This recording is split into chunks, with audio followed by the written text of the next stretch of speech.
Student welcome to the accountancy guru. तो हम लोग फिर न्यू वीडियो के साथ मिल रहे हैं। तो आज का वीडियो है admission of a new partner, accounting treatment of reserve, profit and losses. तो इससे पिछले वीडियो हम जितनी भी अपलोड किए आप लोग पहले उसको जाकर देखें, फिर इस नए वीडियो को देखें ताकि आसानी से आप लोग समझ सकें। तो आज का ये वीडियो है accounting treatment of reserve and surplus profit and loss at the time of admission of a new partners. अगर आप लोग जानते हैं स्टूडेंट, अगर हमारे फर्म में कभी भी एक न्यू पार्टनर आता है, कौन आता है? न्यू पार्टनर आता है। जैसे मान लीजिए X, Y and Z are partner, तीन पार्टनर हैं और हमारे फर्म में मिस्टर ए आ रहे हैं as a new partner, as a new partner आ रहे हैं। तो अब यहाँ पे जो चीज़ें हैं, हमारे बैलेंस शीट में बहुत सारे रिजर्व एंड प्रॉफिट लॉस पड़ा रहता है। तो आज का टॉपिक जो है हम लिख देते हैं अकाउंटिंग ट्रीटमेंट ऑफ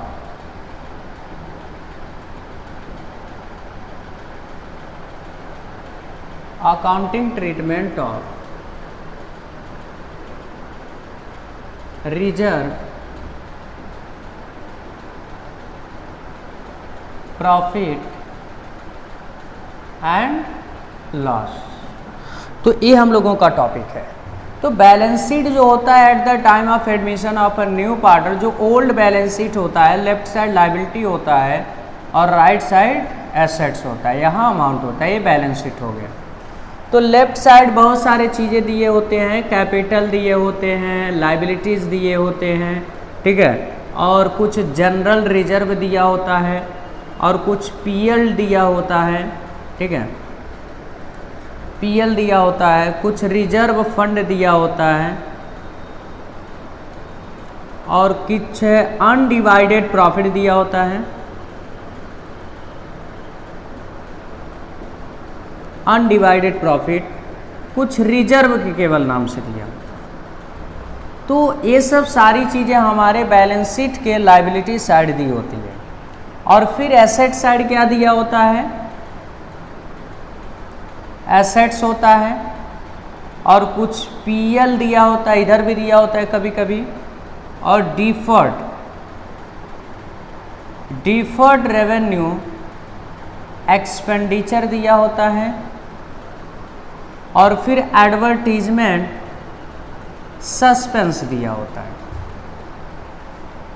तो हम जो अकाउंटिंग ट्रीटमेंट बताने जा रहे हैं, तो कुछ ऐसे, पहले हम लायबिलिटी साइड वाले आइटम को बताते हैं। कुछ ऐसे हमारे बिजनेस में रिजर्व एंड फंड पड़े होते हैं, अक्यूमुलेट करके रखा गया रहता है, इकट्ठा करके रखा गया रहता है, ताकि उसे पार्टनर फ्यूचर में अगर कभी भी बिजनेस में कोई आवश्यकता है तो उसे यूटिलाइज किया जा सके। और बिजनेस का जो प्रॉफिट होता है उस प्रॉफिट में से हम लोग अक्यूमुलेट करके रखे रहते हैं। तो अगर कोई भी नया पार्टनर आता है तो सबसे पहले उस रिजर्व एंड फंड को, जितनी भी बैलेंस शीट में पड़ा है, रिजर्व फंड प्रॉफिट पड़ा हुआ है, अनडिवाइडेड प्रॉफिट पड़ा है, जनरल रिजर्व पड़ा हुआ है, उसको पार्टनर अपने ओल्ड रेशियो में डिस्ट्रीब्यूट कर लेते हैं। ओल्ड रेशियो में डिस्ट्रीब्यूट कर लेते हैं। आप लोग ये ध्यान रहे, ये जो ओल्ड रेशियो में डिस्ट्रीब्यूट होगा, ओल्ड पार्टनर ही केवल डिस्ट्रीब्यूट करेंगे, नए पार्टनर का उसमें से शेयर नहीं होगा। तो जैसे हम यहाँ पे इन सब सारी चीज़ों को बात कर लिए, जैसे हमारे रिजर्व एंड सरप्लस, रिजर्व और एंड प्रॉफिट में क्या क्या आता है, यहाँ पे आप लोग देखेंगे क्या क्या आता है। पीएल क्रेडिट बैलेंस होता है, अनडिवाइडेड प्रॉफिट होता है, फिर रिजर्व फंड होता है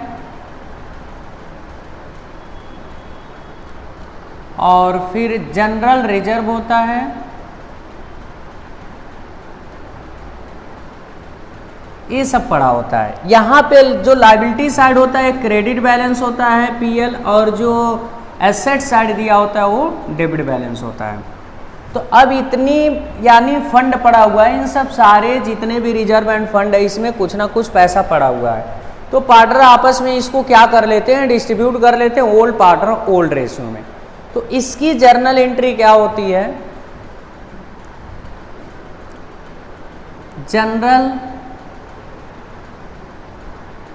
reserve account debit, PL account debit,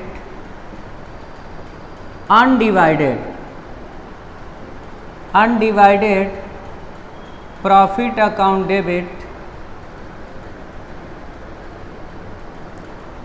reserve fund account debit,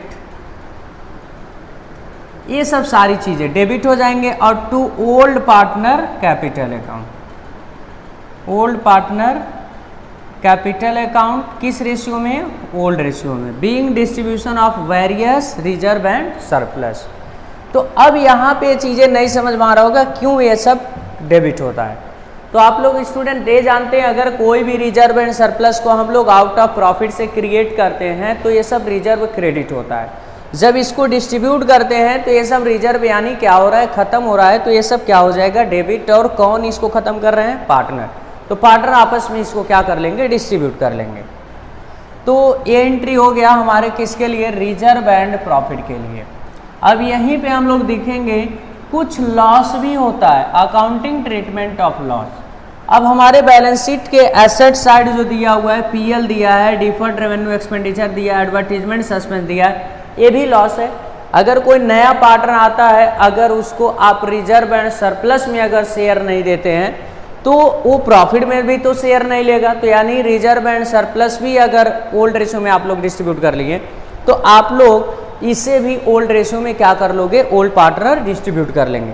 अगर क्वेश्चन में नहीं दिया है डिस्ट्रीब्यूट करना है कि नहीं करना है तो हम लोग मान लेंगे कि ओल्ड रेशियो में क्या करना है? इसको डिस्ट्रीब्यूट करके खत्म करना है। तो इसकी जो है एंट्री क्या बनेगी? इसका जस्ट इनवर्स एंट्री बन जाएगा, क्योंकि वो हम लोगों का लॉस होता है जब क्रिएशन होता है तो डेबिट होता है, जब उसको खत्म करेंगे तो क्या हो जाएगा? क्रेडिट। तो old partner capital account debit to deferred revenue expenditure account और टू एडवर्टीजमेंट सस्पेंस अकाउंट और टू पीएल अकाउंट। अब यहाँ पे ये चीज़ें ध्यान रहे, ये जो पीएल यहाँ क्रेडिट किए हैं तो ये बैलेंस शीट के एसेट साइड वाला है डेबिट। ये डेबिट बैलेंस पीएल लिखा रहेगा और ये जो रहेगा क्रेडिट बैलेंस पीएल लिखा रहेगा। ठीक है, क्रेडिट बैलेंस लिखा रहेगा तो डेबिट यानी प्रॉफिट मान लेंगे, डेबिट कर देंगे, और क्रेडिट बैलेंस डेबिट बैलेंस लिखा रहेगा तो लॉस मानेंगे, उसे डेबिट कर देंगे। तो ये हम लोगों की जर्नल एंट्री होती है। तो आप लोगों को बस ये चीज़ें याद रखना है, रिजर्व एंड सरप्लस जितना भी रहता है डेबिट और पार्टनर कैपिटल रेशियो क्या, पार्टनर कैपिटल क्या हो जाएगा? क्रेडिट, और इसका जस्ट इनवर्स हो जाएगा। अब इसके बाद जब हम लोग न्यू बैलेंस शीट बनाएंगे तो न्यू बैलेंस शीट में ये सब रिजर्व एंड सरप्लस को, लॉसेस को नहीं दिखाएंगे, क्योंकि ओल्ड पार्टनर उसे डिस्ट्रीब्यूट करके क्या कर देंगे? खत्म कर देंगे। तो यहाँ पे आई थिंक आप लोगों को सारी चीज़ें टॉपिक कवर हो गया होगा। अगर कहीं भी कुछ बताने से छूट गया होगा तो आप लोग कमेंट बॉक्स में ज़रूर बताएं। तो अब इस पर हम ये क्वेश्चन सॉल्व करके आप लोगों को दिखा देते हैं।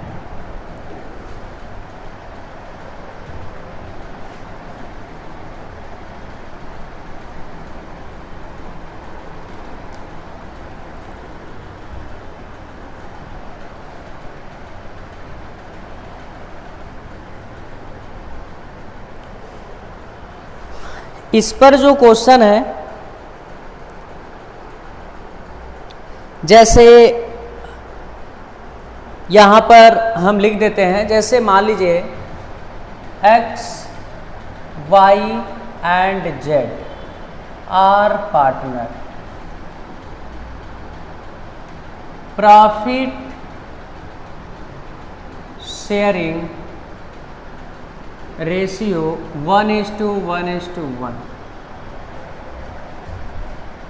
A enter into firm for 1/5 share, 5th share at the time of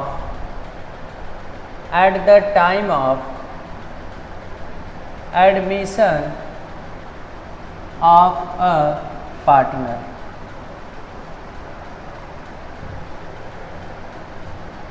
Various reserve and loss show in balance sheet. तो एडमिशन होते समय कुछ रिजर्व एंड लॉसेस हमारे बैलेंस शीट में दिख रहा था, जो है जनरल रिजर्व ₹15,000, उसके बाद है रिजर्व फंड ₹9,000, उसके बाद है अनडिवाइडेड प्रॉफिट ₹6,000 और पीएल दिया हुआ है ₹3,000 एंड एडवर्टीजमेंट सस्पेंस ₹6,000। तो ये चीज़ें स्टूडेंट दिया हुआ है। अच्छा ये बताओ, अगर इसी में प्रीमियम फॉर गुडविल और कैपिटल दे दिया होता तो सबसे पहले जर्नल एंट्री हम लोग इसका करेंगे, फिर प्रीमियम एंड कैपिटल की एंट्री करेंगे। और यहाँ पे थोड़ी सी कंफ्यूजन ये आ गया कि पीएल तो दिया है प्रॉफिट एंड लॉस, इसे प्रॉफिट माने या लॉस माने। अगर क्रेडिट बैलेंस लिखता है तो प्रॉफिट मानोगे, डेबिट बैलेंस लिखता है तो लॉस मानोगे, अगर कुछ नहीं लिखता है तो प्रॉफिट मान लोगे। तो इसे यानी क्रेडिट बैलेंस मान लिया जाता है। तो अब इसकी जर्नल एंट्री बनाएंगे तो ये बताइए, ये भी प्रॉफिट है, ये भी प्रॉफिट है, ये भी प्रॉफिट, एक चीज़ है हमारा लॉस है। तो एंट्री क्या बनेगा, कंपाउंड एंट्री हम लोग कर देंगे, अलग अलग करने की जरूरत नहीं है। कंपाउंड एंट्री ये तीनों क्या होगा, डेबिट होगा और पार्टनर कैपिटल क्रेडिट होगा। तो क्या लिख देंगे, reserve fund account debit, sorry उसके बाद जनरल रिजर्व है पहले, general reserve account debit undivided profit account debit और PL account debit to X capital account, to Y's capital account, to जेड्स capital account, being distribution of reserve and surplus. ये तीनों partner आपस में सारे reserve and surplus को आपस में डिस्ट्रीब्यूट कर लेंगे। जनरल रिजर्व कितना पड़ा हुआ है 15,000 और रिजर्व फंड कितना पड़ा हुआ है 9,000 एंड अनडिवाइडेड प्रॉफिट कितना पड़ा हुआ है 6,000, पीएल कितना पड़ा हुआ है, पीएल कितना पड़ा हुआ है 3,000। तब तीनों पार्टनर मिलकर इन सबको क्या कर लेंगे, डिस्ट्रीब्यूट कर लेंगे। वो भी किस रेशियो में, ओल्ड रेशियो में। ओल्ड रेशियो क्या दिया है, इक्वली। तो अगर इन सबको ऐड करके आपस में इक्वली क्या कर लेंगे, डिस्ट्रीब्यूट कर लेंगे, तो कितना होगा 15,000 प्लस 9,000 प्लस 6,000 प्लस 3,000, टोटल आ रहा है 33,000 और डिवाइड बाय 3 कर देंगे तो क्या हो जाएगा 11,000 टेस्को, 11,000 टेस्को और 11,000 इसको। ये तो प्रॉफिट का। और लॉस में पड़ा हुआ एडवर्टीजमेंट सस्पेंस, इसकी जर्नल एंट्री क्या बताए थे, जस्ट इसका इनवर्स एंट्री होता है। तो इसका एंट्री क्या होगा, X capital account debit, X capital account debit, Y's capital account debit,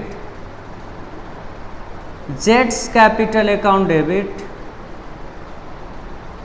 to advertisement suspense account. तो ये चीज़ें हो गया। ये बताइए एडवर्टीजमेंट सस्पेंस कितना है 6,000, तीनों आपस में इक्वली डिस्ट्रीब्यूट करेंगे तो 2,000 आ जाएगा।